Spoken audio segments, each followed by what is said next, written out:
मां मरियम के जन्मोत्सव की तैयारी का 7वां दिन। आज हमारे मनन चिंतन के लिए जो विषय हम लिए हैं वो है धन्य कुंवारी मरियम, नए विधान की मंजूषा। मां मरियम की स्तुति विनती में यह नाम आता है, विधान की मंजूषा। नए विधान में मां मरियम को मंजूषा नाम देकर नहीं पुकारा जाता है, लेकिन पुराने विधान में जो मंजूषा है, यदि हम उसकी पूरी जानकारी लें तब हमें पता चलेगा कि मां मरियम को कैसे हम कहें कि मां मरियम नए विधान की मंजूषा है। इंग्लिश में एक शब्द का प्रयोग किया जाता है, टाइपोलॉजी, मतलब एक टाइप, एक प्रकार। ये बाइबल में किस रूप में प्रयोग किया जाता है? जैसे संत अगस्टिन कहते हैं, नया विधान पुराने विधान में छुपा हुआ है और पुराना विधान नए विधान में प्रकट किया जाता है। मतलब दोनों पुस्तकों का एक घनिष्ठ संबंध। हम सोचते हैं पुराना विधान प्रभु यीशु के आने के पहले का, नया विधान प्रभु यीशु के आने के बाद का। सामान्य रूप से सरल तरीके से ऐसे ही समझा जाता है, लेकिन वास्तव में ऐसा नहीं है। दोनों विधानों का, नया विधान और पुराना विधान, दोनों का बहुत घनिष्ठ संबंध है। जब तक हम पुराने विधान को नहीं समझते हैं, नए विधान को हम पूर्ण रूप से वास्तव में नहीं समझ पाएंगे। तो जो कुछ नए विधान में हो रहा है, वास्तव में ये सब पुराने विधान में हो चुका, लेकिन अलग तरीके से, और उसी को ही हम टाइपोलॉजी कहते हैं। एक टाइप, एक प्रकार वहां बताया गया है। उसी का ही एक है मंजूषा। मंजूषा के बारे में हम निर्गमन ग्रंथ में सबसे पहले पुराने विधान में सुनते हैं। वहां एक पूरा अध्याय ईश्वर इस विधान की मंजूषा का निर्माण कैसे करना चाहिए उसके बारे में मूसा को आदेश दिए, और उसमें कौन सी मूर्ति रखनी चाहिए, क्या क्या करना चाहिए। और ये विधान की मंजूषा जो वहां बनाई जाती है वो वास्तव में इस्राएलियों के इतिहास में पूरा चलता है और बीच में गायब हो जाता है। उसको भी हम थोड़ा सा देखेंगे। तो आइए हम जाते हैं निर्गमन ग्रंथ अध्याय 25, जहां इस विधान की मंजूषा का निर्माण के बारे में वर्णन है या उसका आदेश है। पद संख्या 8 में लिखा है, लोग मेरे लिए एक पवित्र स्थान बनाए और मैं उनके बीच निवास करूंगा। मतलब ये जो विधान की मंजूषा है, ये ईश्वर के निवास स्थान, और इसका निर्माण कौन करेगा? मनुष्य करेगा। आगे, जो नमूना मैं तुमको दिखाऊंगा, ठीक उसी के अनुसार निवास और उसके लिए अन्य सब सामग्री बनवाओ। मतलब ईश्वर मूसा को दिखाए ये मंजूषा कैसे दिखना चाहिए। मतलब उसके पहले ये और कहीं है। कहां है? जब हम वहां पहुंचेंगे तब पता चलेगा। मतलब स्वर्ग, क्योंकि वही दृश्य जो मंजूषा की जो दृश्य है, इसी को आप अन्य पुराने विधानों में देखेंगे। जो दृश्य जैसे नबी एजेकिएल और अन्य भी ग्रंथों में जो दृश्य, स्वर्ग का दृश्य दिखाया जाता है इनको, उसमें यही दृश्य दिखता है।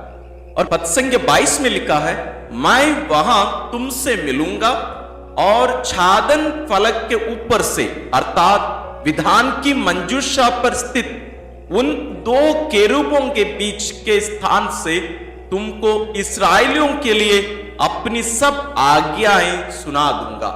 मतलब वहां ईश्वर निवास करेंगे और वहां से मूसा से बातें करेंगे और मूसा जाकर उन बातों को इस्राएलियों को बताएंगे। विधान की मंजूषा, जैसे आप यहां वीडियो में देख सकते हैं, इस प्रकार वो दिखता था। इसके अंदर और भी बहुत सारी चीजें थी, उसके बारे में हम ज्यादा नहीं जाएंगे। आप निर्गमन ग्रंथ अध्याय 25 पढ़िएगा, क्योंकि वो बहुत ही लंबा चौड़ा एक वर्णन है, उसमें आप पढ़ लीजिएगा उसको। अध्याय 40 में हम इसके आगे की बातों को देखते हैं। पद संख्या 34 और 35, तब एक बादल ने दर्शन कक्ष को ढक लिया और प्रभु की महिमा निवास में भर गई। मूसा तंबू में प्रवेश नहीं कर सका, क्योंकि बादल उसे छाए रहता था और निवास प्रभु की महिमा से भर गया था। तो वहां ईश्वर की महिमा मूसा द्वारा बनवाई गई, उस मंजूषा में आकर ईश्वर की महिमा उतर कर आई, भर गई। मतलब ईश्वर उतर कर आए। तो ये विधान की मंजूषा ईश्वर की उपस्थिति का प्रतीक था। उसी के द्वारा ईश्वर उनके बीच में अपनी उपस्थिति बनाए रखे। और वहां जो प्रारंभ हुआ कार्य वास्तव में वो यरूशलेम का राजा नबूकदनेस्सर द्वारा उसका नष्ट किए जाने तक वहां ईश्वर की उपस्थिति मंजूषा के रूप में वहां रही। और हम इस मंजूषा के अंदर क्या क्या रखा गया था उसका पुराने विधान में भी देखते हैं, लेकिन नए विधान में उसका और भी स्पष्टीकरण दिया जाता है। इब्रानियों के नाम पत्र अध्याय 9 पद संज्ञा 1 से लेके 5 में आप पूरा पढ़ लीजिएगा। मैं उसका केवल पद संज्ञा 4 पढ़ के सुना रहा। वहां धूप दान की स्वर्ण से मड़ी हुई मंजूषा थी। मंजूषा में मन्ना से भरा हुआ स्वर्णमय पात्र था, यानी मन्ना था। दूसरा हारून की छड़ी थी जो पल्लवित हो उठी थी और विधान की पाटियां थी। तो 3 चीजें, मन्ना, हारून की छड़ी और विधान की पाटियां, ये 3 चीजें प्रभु यीशु का एक प्रकार से पूर्वाभास है। मन्ना, प्रभु यीशु ने कहा स्वर्ग से उतरी जीवंत रोटी मैं हूं। प्रभु यीशु ही वास्तविक रोटी है। दूसरा छड़ी, छड़ी किस चीज का प्रतीक है? वह है राजा होने का प्रतीक। प्रभु यीशु स्वयं कहेंगे मैं ही राजा हूं। और उसके आगे विधान की पाटियां, वो किस चीज का प्रतीक है? वो हमें यीशु का नबी होने की जो सच्चाई है, वास्तविकता है, उसको वो प्रकट करता है। मतलब मन्ना जो कहा जा रहा है, रोटी और पुरोहित, वो दोनों एक साथ चलते हैं। तो प्रभु यीशु जो पुरोहित है, राजा है और नबी है, इन तीनों कार्यों में वास्तव में हम भी सहभागी बनाए जाते हैं। कब? बपतिस्मा संस्कार। ये 3 चीजें प्रभु यीशु की पूर्वाभास से वास्तव में। तो बातें स्पष्ट है कि यही थी वो पुराने विधान में जो मंजूषा। और इस मंजूषा का क्या हुआ था और कैसे हम कहें कि वास्तव में ये पूरा मां मरियम के बारे में था, कैसे हम कहें? इसके लिए हमें जाना पड़ेगा सामुएल का दूसरा ग्रंथ, जहां इसी मंजूषा को ले जाने के लिए राजा दाऊद अपने कुछ 30,000 पुरुषों के साथ यूदा प्रदेश के बाला नामक उस जगह पर जाते हैं जहां ये मंजूषा रखी हुई थी। जगह कौन सा है? यूदा प्रदेश। वहां से वो मंजूषा ले जा रहे थे। रास्ते में एक घटना हुई जहां एक व्यक्ति को ईश्वर मार दिए। पद संज्ञा 6 और 7 में हम इसके बारे में पढ़ सकते हैं कि एक व्यक्ति जो पुरोहित नहीं था वो उस मंजूषा को छू लेता है और उसी क्षण वो मर जाता है। उसका नाम रहता है उज्जा। आप उसको पढ़ लीजिएगा। इसलिए राजा दाऊद डर जाते हैं और पद संज्ञा 8 और 9 में लिखा है दाऊद बहुत घबरा गया क्योंकि प्रभु का क्रोध उज्जा पर भटक उठा। उस स्थान का नाम पेरेस उज्जा पड़ गया जो आज तक प्रचलित है। उस दिन यह सोचकर दाऊद प्रभु से डर गया कि प्रभु की मंजूषा मेरे पास कैसे आ सकती है। इसलिए दाऊद प्रभु की मंजूषा अपने यहां दाऊद नगर नहीं लाया, बल्कि दाऊद उसे गतवासी ओबेद एदोम के यहां ले गया और प्रभु की मंजूषा 3 महीने तक गत के ओबेद एदोम के यहां रही। देखिए यूदा नगर में ही वो रह गई वापस। कितने दिन? 3 महीने। और दाऊद राजा क्या कहे? प्रभु की मंजूषा मेरे पास कैसे आ सकती है। इस घटना को हम नए विधान में भी देखते हैं। संत लूकास रचित सुसमाचार अध्याय 1 पद संज्ञा 39 से लेकर 56 तक आप पढ़ लीजिएगा। पद संज्ञा 39 में लिखा है उन दिनों मरियम पहाड़ी प्रदेश में यूदा के एक नगर के लिए शीघ्रता से चल पड़ी। यूदा प्रांत का, यूदा प्रदेश के एक नगर, कौन सा नगर पता नहीं, नाम नहीं दिया गया है, लेकिन वो भी पहाड़ी प्रदेश है। यहां भी जो बताया गया हमें सामुएल के ग्रंथ में वो भी पहाड़ी इलाका है। अब दोनों को मिलाकर पढ़ लीजिएगा। और मरियम वहां जाती है। उसके बाद क्या होता है? पद संज्ञा 41 में हम पढ़ते हैं ज्यों ही एलिजाबेथ ने मरियम का अभिवादन सुना, बच्चा उसके गर्भ में उछल पड़ा और एलिजाबेथ पवित्र आत्मा से परिपूर्ण हो गई। यानी मरियम की उपस्थिति, मरियम की आवाज सुनकर संत यूहन्ना बपतिस्ता जो उनकी मां के गर्भ में थे वे पवित्र आत्मा से भर जाते हैं, वो उछल पड़ते हैं, आनंदित हो जाते हैं। और ये हम कहां देखते हैं? सामुएल का दूसरा ग्रंथ अध्याय 6 पद संज्ञा 5 में हम इसको पढ़ सकते हैं। दाऊद और सभी इस्राएली प्रभु के सामने नृत्य करते, गाते और सारंगी, डमरू, झांझ आदि बजाते हुए चल रहे थे। राजा दाऊद अपने लोगों के साथ भी नाचते गाते वहां जा रहे, ईश्वर की उपस्थिति का आनंद। और पद संख्या 43 में हम पढ़ते हैं, योहन बपतिस्ता की मां संत एलिसबेथ कहती है, मुझे यह सौभाग्य कैसे प्राप्त हुआ कि मेरे प्रभु की माता मेरे पास आई। इसी को हम थोड़ी देर पहले यहां सामुएल के दूसरे ग्रंथ में भी हमने सुना। राजा दाऊद क्या कहे, प्रभु की मंजूषा मेरे पास कैसे आ सकती है। देखिए, दोनों घटनाओं को मिलान करके देखिए, लगभग वही बातें, लेकिन एक में एक पूर्वाभास है, दूसरे में एक सच्चाई है, वास्तविकता है, पूर्णता।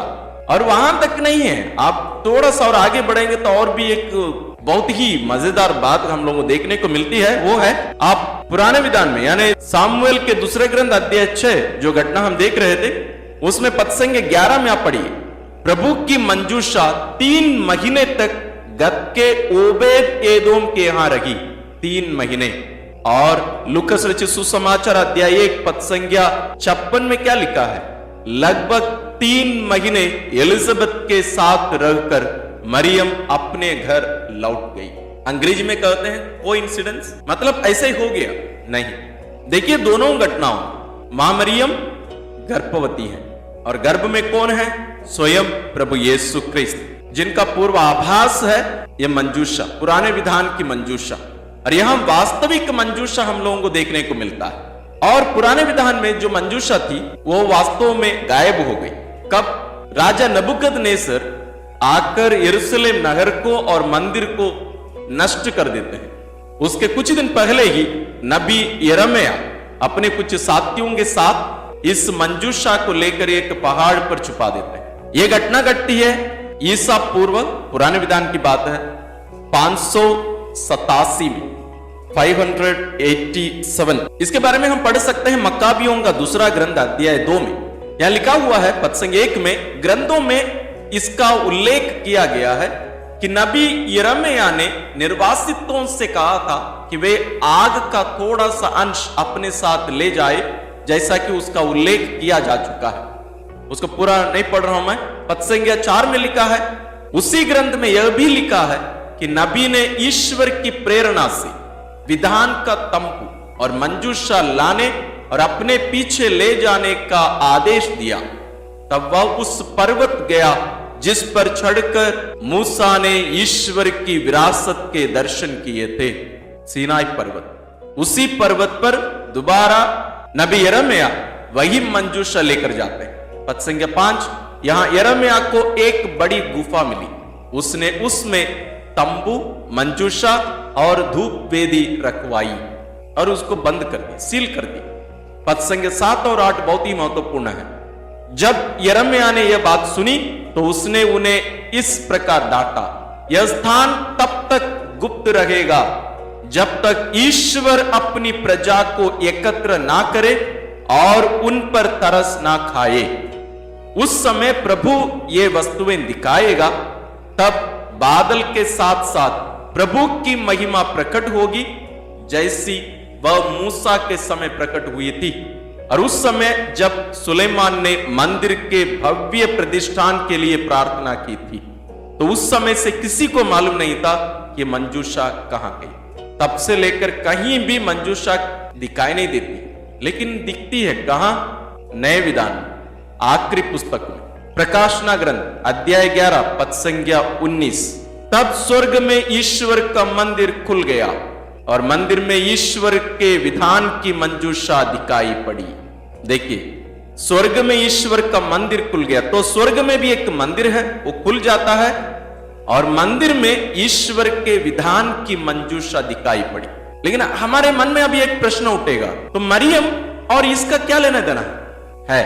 अध्याय 12 पद संख्या 1 में यह लिखा है, आकाश में एक महान चिन्ह दिखाई दिया, सूर्य का वस्त्र ओढ़े एक महिला दिखाई पड़ी, उसके पैरों तले चंद्रमा था और उसके सिर पर 12 नक्षत्रों का मुकुट। यहां तक पर्याप्त नहीं, आगे पढ़िए। वह गर्भवती थी और प्रसव वेदना से पीड़ित होकर चिल्ला रही थी। यही है वो मंजूषा, एक महिला, और वो महिला गर्भवती है, मतलब उसके गर्भ में कोई है। देखिए अभी आप बोलेंगे अध्याय 11 और अध्याय 12 दोनों अलग अलग अध्याय हैं। आपको जानकारी होगी ये जो अध्याय में बाइबल जो बांटा गया है, पद संख्या में बांटा गया है, ये सब पहले प्रारंभ में बाइबल में ऐसे नहीं था। ये सब बहुत बाद में ये सब किया गया। जैसे हम इसके पहले भी बहुत बार इस पर मनन किए हैं, उन सभी वीडियोस आप देख लीजिएगा। लेकिन यहां ये बात स्पष्ट है कि ये जो विधान जिसका वर्णन अध्याय 11 पद संख्या 19 में है और अध्याय 12 पद संख्या 1 और 2 में जो वर्णन है, दोनों एक ही है। यही है वो मंजूषा, वास्तविक मंजूषा, वही है धन्य कुंवारी मरियम। इस मंजूषा और हमारे आज के परिवेश में, हमारे जीवन में क्या लेना देना है? बहुत कुछ। क्या है ये मंजूषा? जब तक इस्राएलियों के साथ थी, इस्राएली युद्ध लड़ते समय और कुछ भी कार्य करते थे, ये मंजूषा उनके साथ चलती थी, उसको ले जाते थे उन लोग। उसके बिना युद्ध के लिए नहीं जाते थे, कोई नई जगह नहीं जाते थे। और जब तक ये मंजूषा उनके साथ रही, उन लोग जीतते जाते। अब आज के परिवेश में, आज के समय में ये मंजूषा हमारे लिए कैसे कार्य कर सकती है? वो मंजूषा इस्राएलियों के लिए ईश्वर की उपस्थिति का प्रतीक था। ईश्वर उसी के द्वारा उनके साथ चलते थे और उसके साथ उन लोग कोई भी युद्ध जीत सकते थे, क्योंकि ईश्वर उनके साथ रहकर उनके लिए लड़ते थे। अब वही घटनाएं हमारे जीवन में वापस घटित होती है। देखिए क्रिस्तीय जीवन कोई इतिहास नहीं है। मतलब इतिहास मतलब कुछ घटनाएं पहले से घटित हो गई, उनको एक ग्रंथ में, एक पुस्तक में लिखा गया है और उनको हम आज पढ़कर मनन करते हैं। नहीं है, वास्तव में उन घटनाओं में हम सहभागी होते हैं। कैसे? यदि आप एक कैथोलिक हैं, शायद आप मेरी बातों को समझ रहे होंगे। मैं बात कर रहा हूं पूजन पद्धति यानी लिटर्जिकल ईयर। इसके बारे में हम इसके पहले भी एक वीडियो, पूरा वीडियो इसी पर मनन किए हैं। ये क्या होता है?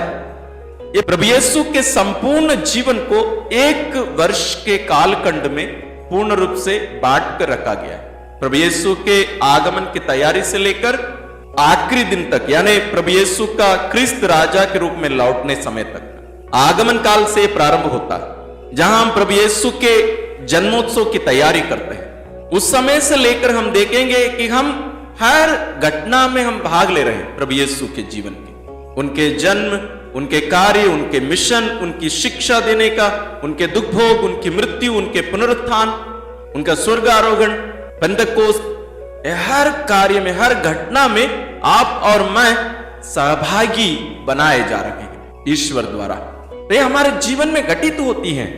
जैसे पुराने विधान में जो घटनाएं पूर्वाभास के रूप में दिखाई दी, वो वास्तव में नए विधान में हम देखते हैं प्रभु यीशु जब इस दुनिया में मानव रूप में रहे, वो यहां इस धरती पर वास्तविक रूप से घटित हुई।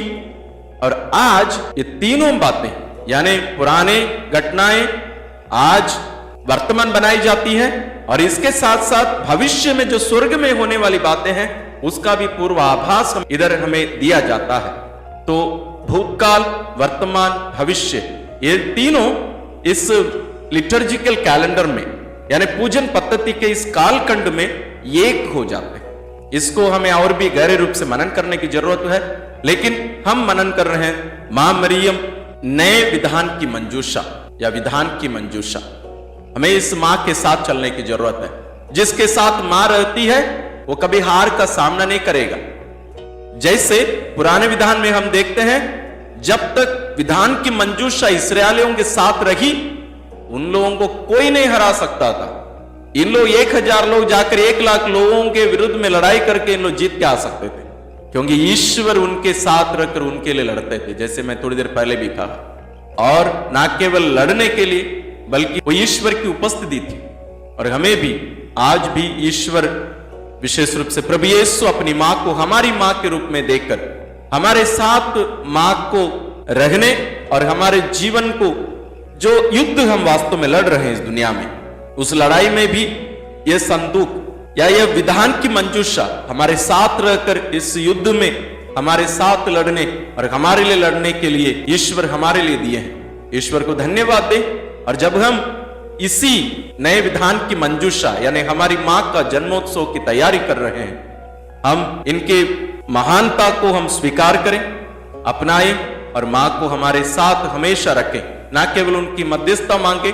जैसे मैं हमारे चैनल में बहुत सारी प्रार्थनाओं को देखता हूं, जरूर अच्छी बात है, लेकिन उससे बढ़कर हमें जाना है, उसके आगे हमें जाना है। हमें स्वीकार करना इस शक्ति, इस ईश्वरीय अनुग्रह को, और हम मां मरियम को हमारे साथ चलने और हमें मार्गदर्शन देने के लिए उन्हें हम अनुमति दें, उनके अधीन रहें, ताकि हम ईश्वर के उस राज्य, स्वर्ग राज्य तक पहुंचने में ईश्वर जो अनुग्रह हमें प्रदान करते हैं, हम उसके साथ कार्य करने पाए। अब हम नवरोज प्रार्थना के 7वें दिन में प्रवेश करेंगे। स्वास्थ्य की माता वेलांगनी की नवरोजी प्रार्थना। 7वां दिन। हे दयापूर्ण माता, तेरी शिकायत है कि हम तेरी पापी संतान तुझसे यथोचित प्यार नहीं करते। हमारे अपराधों के कारण तेरा बहुत निरादर हुआ। इसका ध्यान आते ही हमारा शरीर कांप उठता है और हमें अत्यधिक पीड़ा होती है। हे करुणा सागर दयामयी, हमारे कारण तूने बहुत आंसू बहाए। काश ये आंसू अग्नि की वर्षा का रूप धारण कर हमारे हृदय में ईश प्रेम की आग सुलगा दे।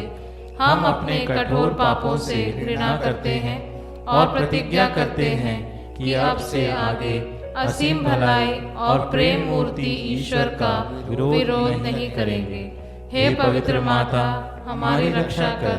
हमारा दीन निवेदन है कि शिकारी को देख उड़ते पक्षी और शेर को देख भागते हुए मृग के समान हम भी प्रलोभनों से दूर भागे और तेरे हृदय में शरण पावे। आमीन। स्वास्थ्य की माता की स्तुति विनती। प्रभु दया कर, प्रभु दया कर, क्रिस्त दया कर, क्रिस्त दया कर, प्रभु दया कर, प्रभु दया कर, क्रिस्त हमारी सुन, क्रिस्त हमारी विनती पूरी कर। स्वर्गवासी पिता ईश्वर, हम पर दया कर। पुत्र ईश्वर, दुनिया के मुक्तिदाता, हम पर दया कर। पवित्र आत्मा ईश्वर, हम पर दया कर। पवित्र त्रित्व एक ही ईश्वर, हम पर दया कर।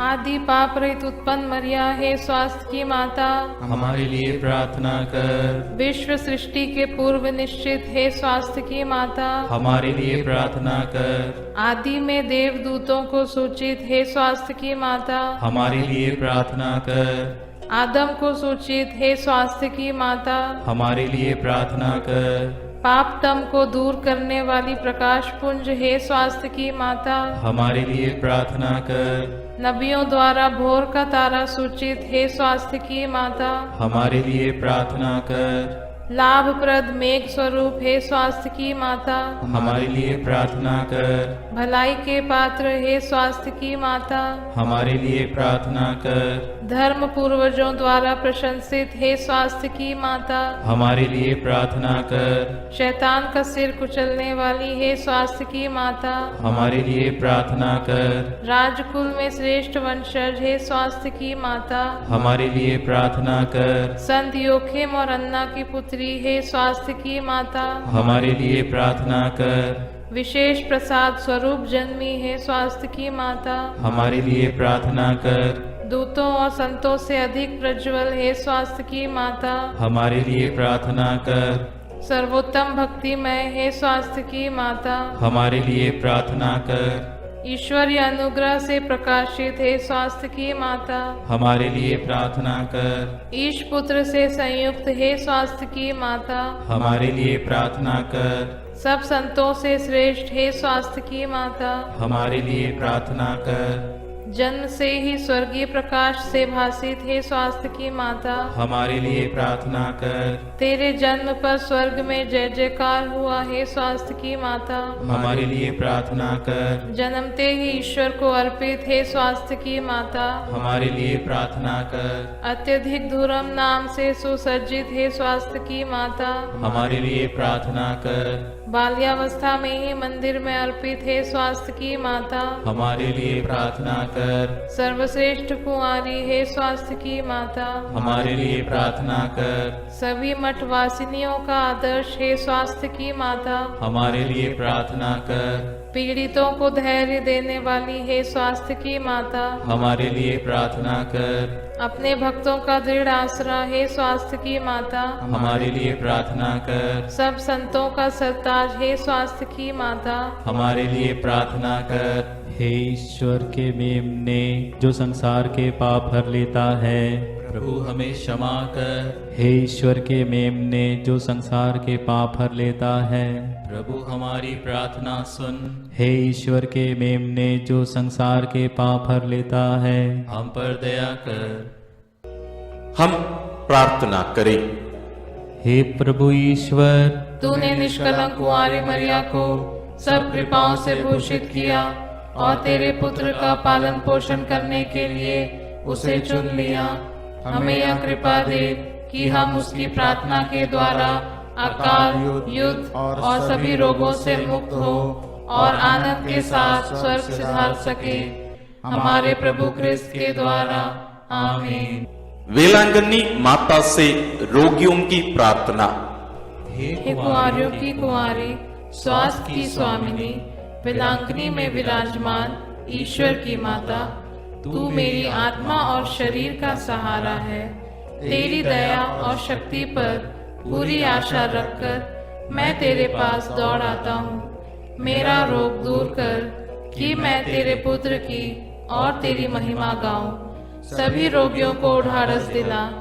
यदि उनकी आत्मा के लिए लाभदायक हो तो उन्हें स्वास्थ्य दिला।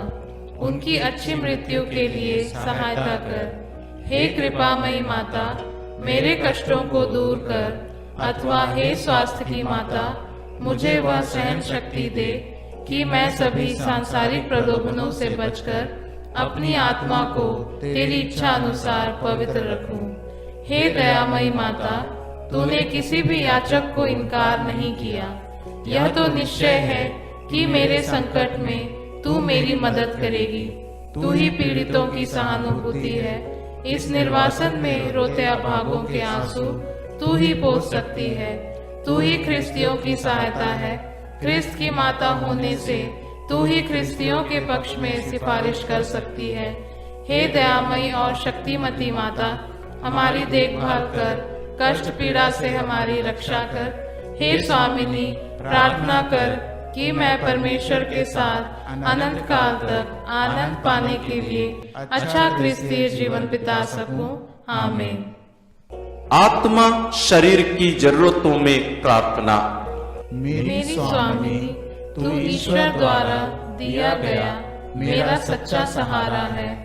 आतंक के समय विश्राम के शिविर, पाप के अंधकार में लड़खड़ाती आत्माओं के प्रकाश, निर्बलों के बल, दरिद्रों के धन, पीड़ितों की आशा, मानव प्रेमी ईश्वर की माता होने के नाते मुझ पर दया कर। तू मुझे भली भांति जानती है, इसलिए मैं तुझसे यह विनती करता हूँ। स्वर्ग और पृथ्वी की रानी, कृपा पूर्ण मरिया, पापियों की शरण, पाप सागर में डूबे लोगों के सहारे तेरी सहायता से दास मुक्ति पाते हैं। रोगियों के स्वास्थ्य, पीड़ितों के सहारे, संसार मुक्ति के सिंहासन तेरी शरण में आए मुझ पापी को अस्वीकार मत कर, परंतु मेरी याचना स्वीकार कर। आमीन। वेलांगनी माता से नवरोजी प्रार्थना। हे अति पवित्र कुंवारी, पवित्र त्रित्व के द्वारा प्रभु ख्रिस्त की माता बनने चुनी गई निष्कलंका, मैं तेरा सेवक तुझे उस महान आनंद की याद दिलाता हूँ जब ईश्वर का पुत्र तेरे गर्भ में आया। मैं अपनी भक्ति द्वारा तेरे उस आनंद को और भी बढ़ाना चाहता हूँ। पीड़ितों के प्रति करुणामय माता, मेरे पीड़ामय जीवन को आनंदमय बना। तेरे पुत्र की महान शक्ति पर भरोसा रखकर मैं अपनी अर्जियां तेरे सामने रखता हूँ। यदि मेरी ये अर्जियां मेरी आत्मा के लिए लाभप्रद हो तो इन्हें मुझे दिला। यदि मेरी मांगे ईश्वरी इच्छा के प्रतिकूल हो तो मुझे अन्य आवश्यक कृपाएं दिला।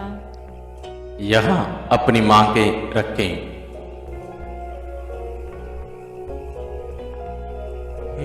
परमेश्वर की माता, तुझ पर मेरा भरोसा है, इसलिए मैं यह नौरोजी प्रार्थना कर रहा हूँ। यीशु के जन्म के समय जो आनंद तुझे प्राप्त हुआ, उसकी हम याद करते हैं और उसके सम्मान में यह नौरोजी प्रार्थना करते हैं। तू उसे सुन और मेरे 9 प्रणाम मरिया को भी स्वीकार कर। प्रणाम मरिया, कृपा पूर्ण, प्रभु तेरे साथ है। धन्य है तू स्त्रियों में और धन्य है तेरे गर्भ का फल यीशु। हे संत मरिया, ईश्वर की माँ, प्रार्थना कर हम पापियों के लिए, अब और हमारे मरने के समय। आमीन। प्रणाम मरिया, कृपा पूर्ण, प्रभु तेरे साथ है। धन्य है तू स्त्रियों में और धन्य है तेरे गर्भ का फल यीशु। हे संत मरिया, ईश्वर की माँ, प्रार्थना कर हम पापियों के लिए, अब और हमारे मरने के समय। आमीन। प्रणाम मरिया, कृपा पूर्ण, प्रभु तेरे साथ है। धन्य है तू स्त्रियों में और धन्य है तेरे गर्भ का फल यीशु। हे संत मरिया, ईश्वर की माँ, प्रार्थना कर हम पापियों के लिए, अब और हमारे मरने के समय। आमीन। प्रणाम मरिया, कृपा पूर्ण, प्रभु तेरे साथ है। धन्य है तू स्त्रियों में और धन्य है तेरे गर्भ का फल यीशु। हे संत मरिया, ईश्वर की माँ, प्रार्थना कर हम पापियों के लिए, अब और हमारे मरने के समय। आमीन। प्रणाम मरिया, कृपा पूर्ण, प्रभु तेरे साथ है। धन्य है तू स्त्रियों में और धन्य है तेरे गर्भ का फल यीशु। हे संत मरिया, ईश्वर की माँ, प्रार्थना कर हम पापियों के लिए, अब और हमारे मरने के समय। आमीन। प्रणाम मरिया, कृपा पूर्ण, प्रभु तेरे साथ है। धन्य है तू स्त्रियों में और धन्य है तेरे गर्भ का फल यीशु। हे संत मरिया, ईश्वर की माँ, प्रार्थना कर हम पापियों के लिए, अब और हमारे मरने के समय। आमीन। प्रणाम मरिया, कृपा पूर्ण, प्रभु तेरे साथ है। धन्य है तू स्त्रियों में और धन्य है तेरे गर्भ का फल यीशु। हे संत मरिया, ईश्वर की माँ, प्रार्थना कर हम पापियों के लिए, अब और हमारे मरने के समय। आमीन। प्रणाम मरिया, कृपा पूर्ण, प्रभु तेरे साथ है। धन्य है तू स्त्रियों में और धन्य है तेरे गर्भ का फल यीशु। हे संत मरिया, ईश्वर की माँ, प्रार्थना कर हम पापियों के लिए, अब और हमारे मरने के समय। आमीन। प्रणाम मरिया, कृपा पूर्ण, प्रभु तेरे साथ है। धन्य है तू स्त्रियों में और धन्य है तेरे गर्भ का फल यीशु। हे संत मरिया, ईश्वर की माँ, प्रार्थना कर हम पापियों के लिए, अब और हमारे मरने के समय। आमीन। हे ईश्वर की पवित्र माँ, संत गैब्रियल के नम्र प्रणाम के साथ मैं भी तुझे प्रणाम करता हूँ। मेरी यह कामना है कि ये प्रणाम मरिया तेरे मुकुट के तारे बनकर चमके। हे पीड़ितों के आश्रय, सभी संतों के पुण्य कार्यों के खातिर तू मेरी यह मांग पूरी कर। तेरे और तेरे पुत्र के प्रेम की याद करके मेरी यह अर्जी स्वीकार कर और ईश्वर से यह मुझे प्रदान कर। आमीन। प्रभु आप लोगों के साथ हो। सर्वशक्तिमान ईश्वर पिता और पुत्र और पवित्र आत्मा का आशीर्वाद आप लोगों पर उतरे और सदा बना रहे। आमीन। स्वास्थ्य की माता वेलांगनी के द्वारा ईश्वर हम सबों को, आप सबों को विशेष आशीष प्रदान करें।